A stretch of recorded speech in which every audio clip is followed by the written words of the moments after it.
non seulement les professeurs, ce sont les professeurs qui contrôlent, mais en plein milieu de la nuit, ils peuvent entrer dans ta chambre. Oui, ils ont fait ça. Oui, ils ont fait ça.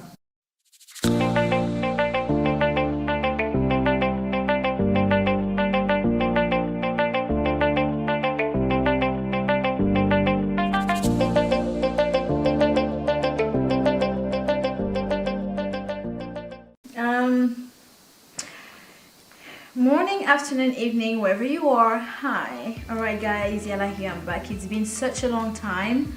Today I'm going to speak French, but you're gonna have subtitles right here. Donc aujourd'hui, je viens parler du coronavirus. Je pense qu'il y a plein de vidéos, plein d'articles déjà qui... Voilà. Je sais que Marie-Louise, là, elle est avec moi, elle ne voulait pas trop être devant la caméra. Mais donc il y a plein de vidéos, il y a plein d'articles sur qu'est-ce que c'est exactement. C'est un virus qui, qui a commencé en Chine. Depuis décembre apparemment, nous on a seulement su ce qui se passait fin janvier, par là, le 21. Et à peu près une dizaine d'années, il y a eu un virus similaire qu'on appelle SRAS. En anglais c'est SARS, je pense que c'est SRAS en français. Anyway.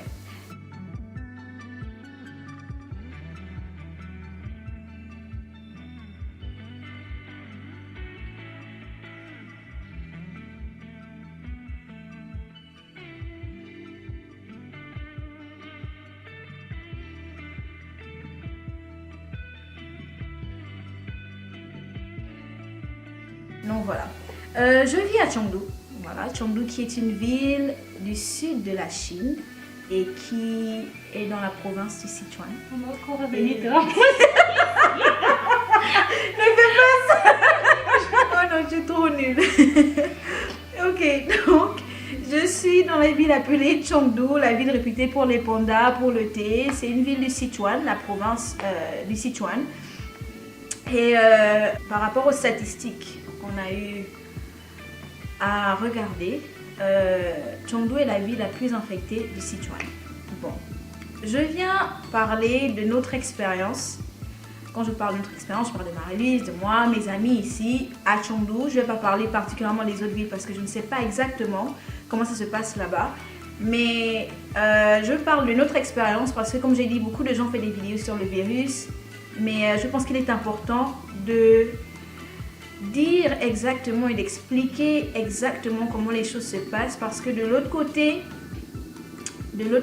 si vous voulez, du mur, les informations ne sont pas toujours données comme elles devraient être données et la réalité n'est pas toujours voilà, la même, elle n'est pas bien, si tu veux dessiner, je sais pas. Donc, depuis qu'on a appris sur le virus, on nous a demandé de rester à la maison autant que possible, ce qu'on a eu à faire, de porter des masques.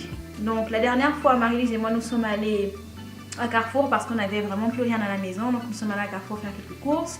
Je mettrai quelques vidéos, j'incorporerai quelques vidéos dans cette vidéo-là, quelques clips dans cette vidéo-là. On portait des masques, mais vous pouvez bien voir que Chengdu est devenu un peu comme une ville fantôme. Donc il n'y a plus beaucoup de gens à l'extérieur.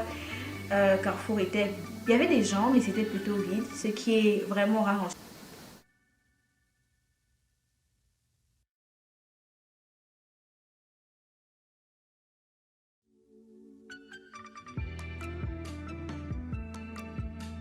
Let me show you actually from here how it is downstairs. So basically, I don't know if you can see. Let me show you. But like, that's how it is. There's literally nobody. On vient de terminer de faire les courses et le magasin est super vide. Ouais. Tout est vraiment vide. C'est fermé. Il n'y a personne. Donc là, on est en train de rentrer à la maison. On va appeler un Didi. Ils ont commencé, quelques semaines après, ils ont commencé à prendre notre température. Ça, vous le verrez aussi dans les clips.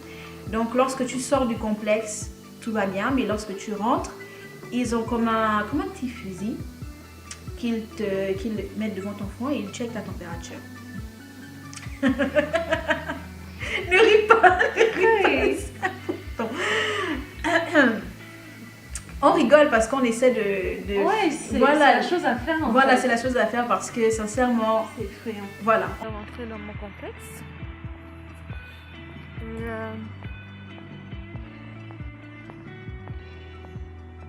on va peut-être checker ma température.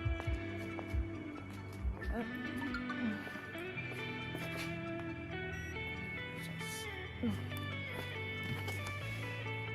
Oh. C'est Qu'en est-il de la vie à l'intérieur du campus? On a une amie au campus, donc elle a vie au dortoir et on discutait avec elle il y a encore quelques heures et elle nous expliquait que les portails sont barricadés. Je vous mettrai des photos. Mais déjà avant ça, ils ne pouvaient pas sortir. Donc la dernière fois, elle voulait aller acheter quelques trucs à manger à l'extérieur, faire des provisions. Et ils lui ont dit que si elle sort, elle ne reviendrait pas dans le campus. Ils ont textuellement dit, si tu sors, reste où tu reste où tu pars, tu ne reviens pas. Tu reviens plus ici. Et Wow. beaucoup ont eu le coup. À moi, hein. Il y en a qui ont eu le coup. Voilà, donc voilà, si tu sors, tu ne reviens pas. Du coup, elle n'a pas pu sortir. Heureusement, dans le campus, il y a les shops, donc des épiceries. Elle a pu acheter de l'eau, des trucs comme ça, mais depuis, elle ne peut pas sortir. Voilà, maintenant les épiceries sont vides, donc c'est pas évident. Je lui ai demandé, mais si jamais tu veux vraiment sortir du campus, en fait, quelle est la mesure à prendre? Qu'est-ce que tu peux faire? Est-ce qu'ils peuvent quand même te laisser sortir? Et elle m'a dit, apparemment, il faudra aller à l'office pour signer comme un certificat et dire que tu t'en vas. Et je lui ai demandé, est-ce que c'est juste ce portail-là? Parce qu'il y a plusieurs portails, évidemment. Et elle m'a dit que c'est tous les portails, en fait. Et il y a un élève qui s'est plaigné dans un groupe dans lequel je suis, de l'école, qui disait que mais c'est pas normal de faire ça. Et il disait, mais il n'y a plus rien à l'école, comment on fait pour s'approvisionner, comment on fait pour se sustenter. Et on lui disait, oui, mais tu peux aller à la cantine. Mais le problème, c'est qu'à la cantine, il faut une carte étudiante pour payer. Et ce n'est pas évident en ce moment de recharger la carte parce que tout est fermé. Et il disait que ce portail-là, que j'ai vu sur les photos, c'est le portail par lequel il recevait, si vous voulez, les commandes et tout ça. Non, là, on ne sait pas exactement comment ça se passe, on ne sait pas exactement comment ils vont gérer la situation. Comme j'ai dit, on ne sait, rien n'est clair, rien n'est précis, rien n'est concis. C'est beaucoup plus grave parce que au départ, ils avaient le droit de faire des courses dans le shop du campus. Du campus, hein. Mais le shop du campus, ils n'ont plus rien là-bas. Non seulement ils n'ont plus rien, et ils ont mis en charge un monsieur, un prof, je ne sais pas qui c'est, qui est chargé de prendre l'argent des étudiants et d'aller faire les courses à leur place en fait. Mais sauf que tu ne peux pas commander beaucoup de choses. Oui, tu peux à peine prendre de l'eau ou du pain. Et même du pain, il y en a plus. Voilà, et ils ne passent plus tous les jours. Il y a des jours où ils ne passent carrément pas.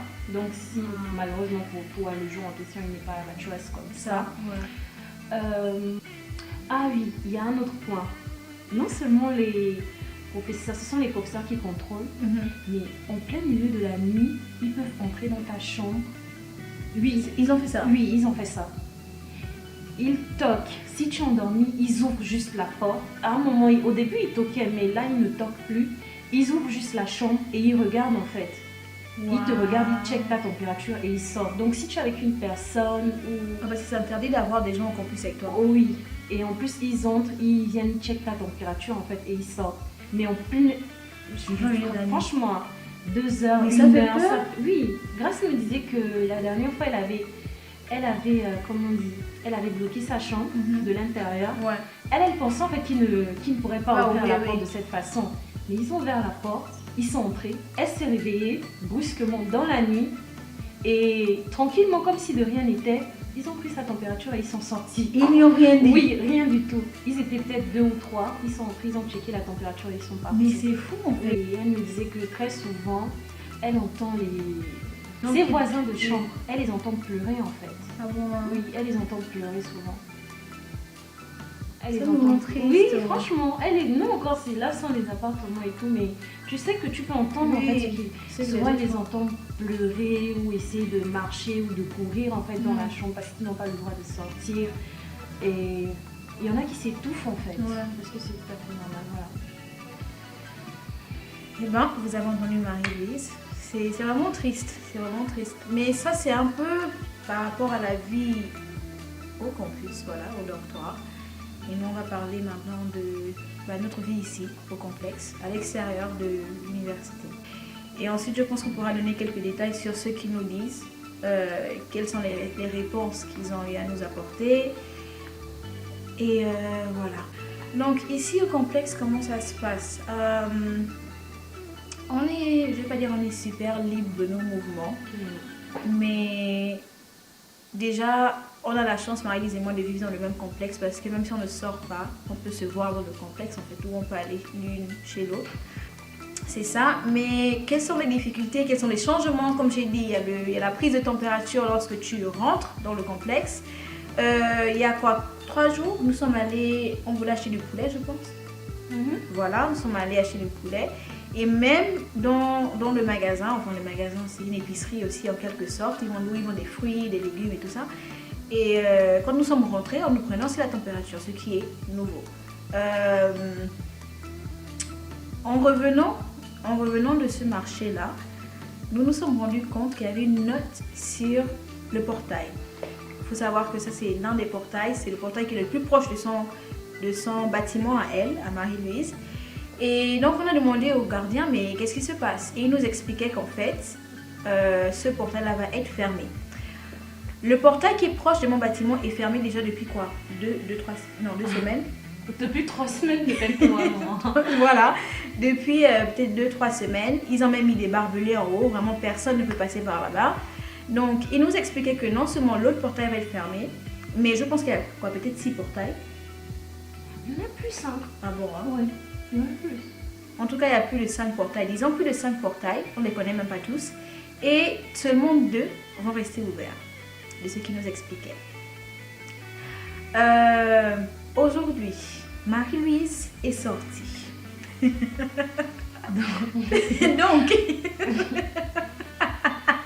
elle est sortie et à ce qu'on t'a remis en gros. Oui, ce que j'ai dû faire. Ce qu'elle a dû faire. Donc, tu veux que j'explique? C'est comme tu veux. Tu veux expliquer? C'est comme tu veux. Bon, tu complètes. D'accord. Donc, on va faire la version courte. Elle est sortie et bon, comme d'habitude, elle voulait aller au shop, acheter quelques petits trucs rapidement. Et on lui demande, mais elle voit plusieurs gens au portail. Elle se demande qu'est-ce qui se passe. Donc, elle pose des questions. On lui dit, ah, toi, pourtant, on lui a demandé son bâtiment, c'est lequel? Donc, elle donne le numéro de son bâtiment et tout. Et puis, on lui dit, bon, toi, pour ton bâtiment, tu dois aller à tel endroit, à tel portail, portail 3. Parce qu'il y a le portail 6 et le portail 3 qui sont toujours ouverts.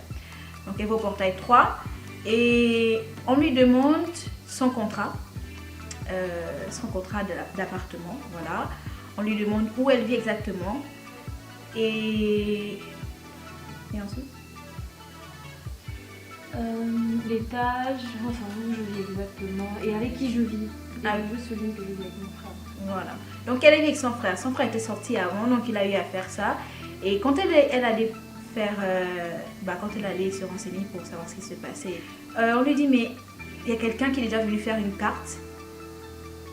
Quelqu'un qui réside dans votre appartement qui est venu faire une carte. Donc elle explique que oui, mais je vis avec mon frère et tout ça. Et la dame ne voulait pas lui faire la carte. Mais c'est un autre monsieur qui dit non, mais fais-lui quand même la carte et tout, il n'y a pas de souci. Donc la dame lui écrit sur le bout de papier, elle écrit son nom, là où elle vit et elle lui remet. Et de ce que j'ai compris, on ne devrait même pas donner 2 cartes à 2 personnes. Il devrait y avoir une carte. Donc par appartement, c'est une carte. Et ça concorde totalement avec ce qu'on a vu. Il y a un article qui a été partagé dernièrement qui disait que d'ici quelques jours, ils peuvent venir dans vos appartements checker, savoir avec qui vous vivez, répertorier votre appartement. Vous ne pouvez pas sortir comme vous voulez. Il y aura, dans la semaine, disons, vous pouvez peut-être sortir 2 fois maximum. Et là, ça doit être vraiment régulé. Donc, les choses sont de plus en plus compliquées. Les choses prennent une autre ampleur. Et comme on dit, on en rit, mais quand on y pense bien, c'est assez effrayant et c'est juste lourd en fait. C'est lourd sur le moral, c'est lourd parce qu'on ne sait pas où les choses vont, on ne sait pas ce que demain nous offrira. On ne sait pas, on ne sait rien en fait, on ne sait rien. Et attendez, parce que je vais être très claire dans ce que je dis. J'ai discuté avec lui et du coup je lui ai demandé. Ok, je lui ai dit ok, but I have questions though. Comment ça se passe pour le semestre à venir? Et je lui ai demandé mais si notre pays veut nous faire rentrer, si notre pays veut nous rapatrier, comment est-ce que ça se passe? Il me dit les choses vont être mieux bientôt et que pour les cours, ils sont en train de planifier des cours en ligne. Il m'a dit si votre pays vous rappelle, si votre pays veut vous rapatrier, il est mieux de suivre, de suivre votre gouvernement. J'ai dit ok. J'ai dit ok, mais maintenant lorsqu'il s'agira de revenir en Chine, est-ce que ce ne sera pas compliqué? Parce qu'il faut savoir que si on part maintenant, disons hypothétiquement parlant, on part maintenant de la Chine, ok? On part, mon visa expire, il y a mon appartement, donc je ne sais pas comment ça se passe. Et il me dit, oui, bon, pour l'école, tu peux signer normalement un papier et demander à ce qu'on te laisse un semestre ou une année. Et je lui ai dit, ok, mais comment ça se passe? Où est-ce que je fais ça? Il m'a dit, il va me faire signe et il reviendra vers moi. Ce qui n'a toujours pas été fait parce qu'on a parlé le 7 et nous sommes le 10 aujourd'hui, donc ça fait 3 jours. J'ai toujours pas eu de retour. Donc en gros c'est un peu ça. Comme j'ai dit, nous ne savons pas exactement ce qui se passe. Beaucoup de vols ont été annulés. Donc je pense que là, nous discutions avec nos parents et ils sont en train d'envisager la possibilité de nous faire rentrer. Mais le problème est le suivant. On prend un vol simple. Comme on a dit, tous les vols ont été annulés, donc c'est pas possible. Là, la solution que je vois, c'est peut-être de se faire rapatrier par notre pays. Mais je ne pense pas. Je ne pense et pas. Et même là encore.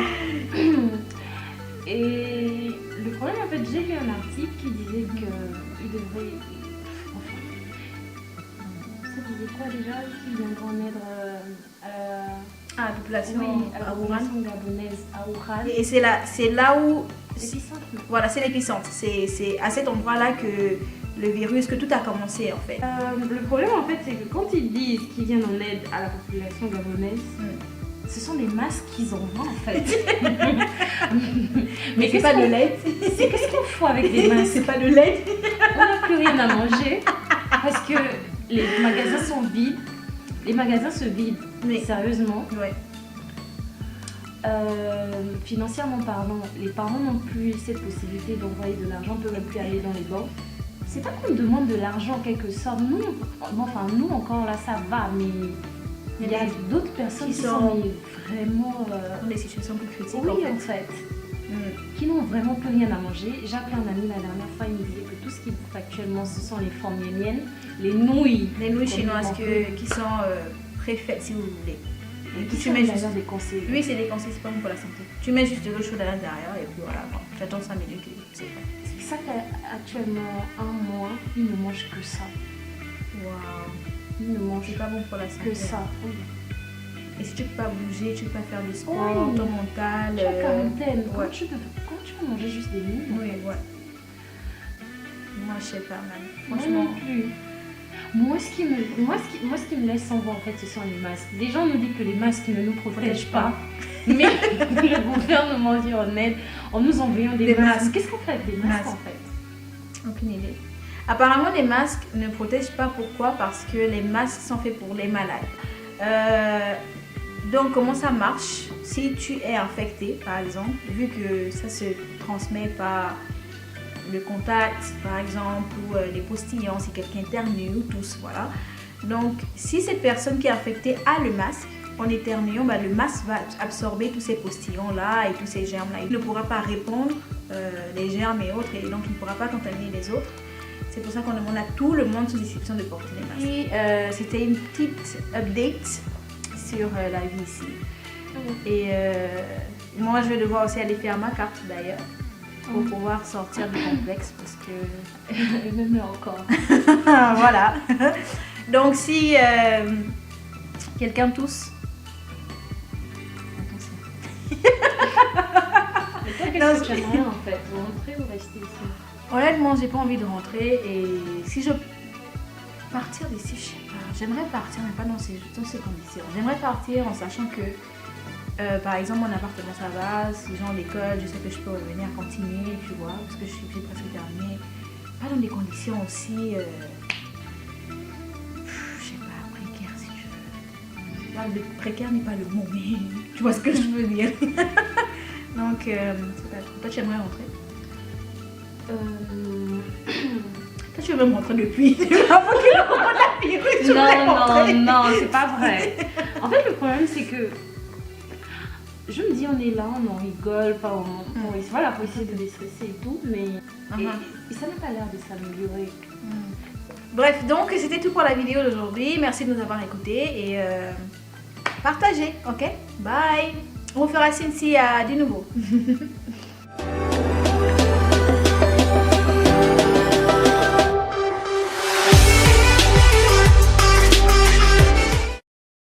But honestly, it's getting a bit annoying because I don't know, like staying home all the time, it's not focusing. I have no patience today. Hell.